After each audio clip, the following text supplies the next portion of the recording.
From Kona to Yenan, the political memoirs of Koji Ariyoshi. Acknowledgements. The editors wish to thank George Simpson, Director Emeritus of the Center for Biographical Research, for his role in initiating the project and keeping it alive through the various financial crises of the university. Craig Howes and Stanley Schaab have contributed greatly to the completion of the manuscript.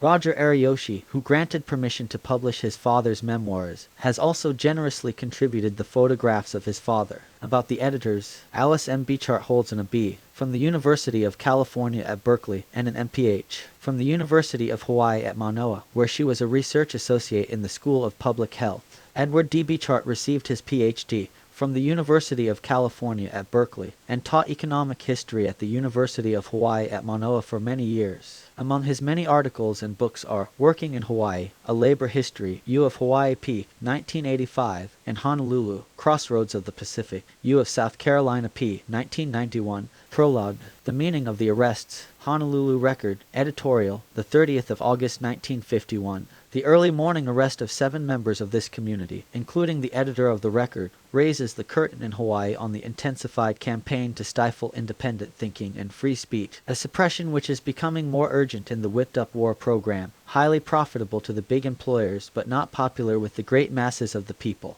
The attack upon the constitutional rights of the 7 individuals who are charged under the notorious Smith Act of advocating certain ideas, but not of committing any overt act of crime, comes at the crucial moment of the sugar negotiations between Hawaii's Big Five and the ILWU. On Lanai, 750 workers are on strike, and have been now for more than half a year, and Hawaiian Pineapple Company is letting a $25 million crop rot to break the union. One OF the 7 is the ILWU regional director. The others have been alleged by fingermen, stool pigeons, and disgruntled former labor leaders to have influenced the policies of the union, a union in whose democracy its participating members take great pride. As the longshoremen from Maui have already said, this is a move to discredit the ILWU which, nationally and locally, has not kowtowed to the war mobilization program that results in higher taxes and less pork chops, while destruction and death take place far from our shores to keep the pumps primed for the highly profitable war industry that benefits only big employers. The arrest of the 7 is said to fall into the national pattern by Justice Department propagandists. It is significant that the top publicity man of the Justice Department was brought here to drum up the allegation of conspiracy and the teaching of the overthrow of the government by force and violence. Such preparation of the propaganda barrage was necessary to strike fear into the people, even after all these years of red-baiting the labor movement, particularly the ILWU, in order to isolate the leadership of the union from the membership, and the union itself from the rest of the island community. A large segment of the people who have had close association with the 7 must realize from their own experiences that the allegation of teaching the overthrow of the government by force and violence is fantastic.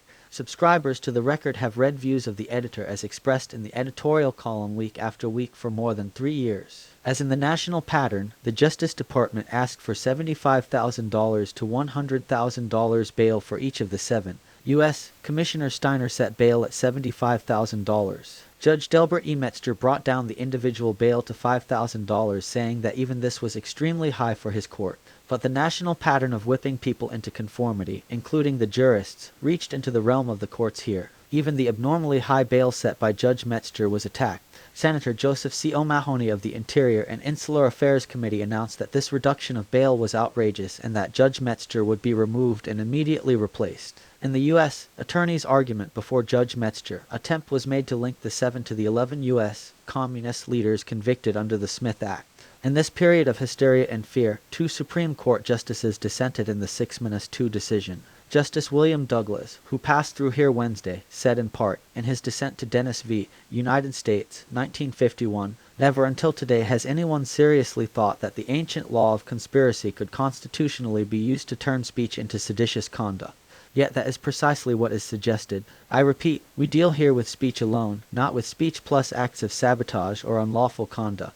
To make a lawful speech unlawful because 2 men conceive it, is to raise the law of conspiracy to appalling proportions. That course is to make a radical break with the past and to violate one of the cardinal principles of our constitutional scheme. The crime then depends not on what is taught but on the intent with which it is said. Once we start down that road we enter territory dangerous to the liberties of every citizen. Justice Black wrote in his dissenting opinion, "So long as this court exercises the power of judicial review of legislation, I cannot agree that the First Amendment permits us to sustain laws suppressing freedom of speech and press on the basis of Congress or our own notions of mere reasonableness. Such a doctrine waters down the First Amendment so that it amounts to little more than an admonition to Congress. This amendment, as construed, is not likely to protect any but those, say for orthodox views which rarely need protection. What is this national pattern? Those who ride the bandwagon of the witch hunters say it is the arrest and incarceration of communists, alleged communists, and nonconformists. Let us look at the picture from the other side and ask a few questions. Why the arrests? What crime or crimes harmful to the populace have these people committed? What purpose and whom do the arrests serve? Actually, the national pattern today is the attack against trade unions, the buying off of some top leaders, attempting to crush militant unions that do not conform, loyalty purges, a war scare to condition the people for continued mobilization, unprecedented profits for big industrialists and financiers whose key men run the government.